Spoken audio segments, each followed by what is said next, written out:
Sit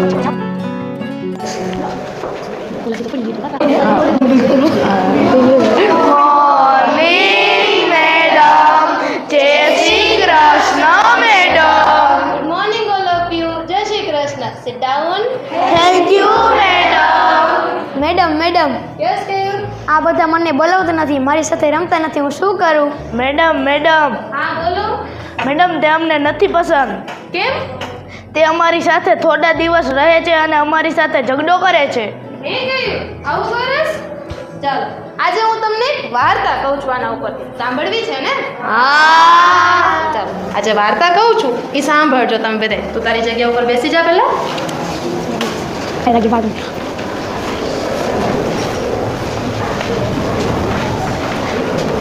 ચાલો બાળકો, આ શું છે? ચાલો, વૃક્ષમાં શું હોય કોણ કહેશે મને? તેજસ?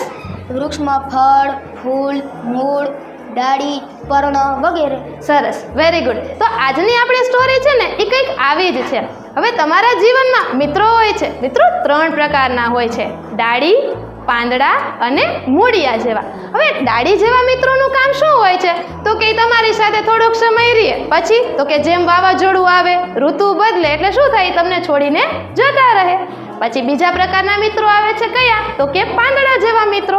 પાંદડા જેવા મિત્રો છે એ તમારી સાથે રહેશે, તમને સપોર્ટ કરશે, તમારું કામ કરશે, પણ જેવું એનું કામ પૂરું થઈ જશે એટલે તમને છોડીને અચાનક વિખૂટા પડી જશે.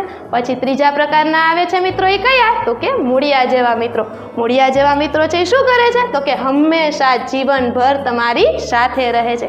આવા મિત્રો છે એ તમારા પરિવારના સભ્યો હોઈ શકે, તમારા મિત્રો હોઈ શકે, એ ગમે તે હોઈ શકે. અને આવા મિત્રો પાસેથી જ તમને હિંમત, સપોર્ટ અને એનો સાથ મળતો હોય છે. તો તમને ખબર પડી તમારે કેવા મિત્રો રાખવા છે? સરસ. તો કેયુર ઊભો થાજો બેટા. ચાલો હવે કરીશ આવું બધા સાથે? ના મેડમ. ખબર પડી તને કેવા મિત્રો રાખવાના આપણે? મૂળિયા જેવા, કે જે હંમેશા આપણી સાથે જીવનભર રહીએ અને આપણને હિંમત આપે. તો ચાલો બાળકો, ખબર પડી તમને?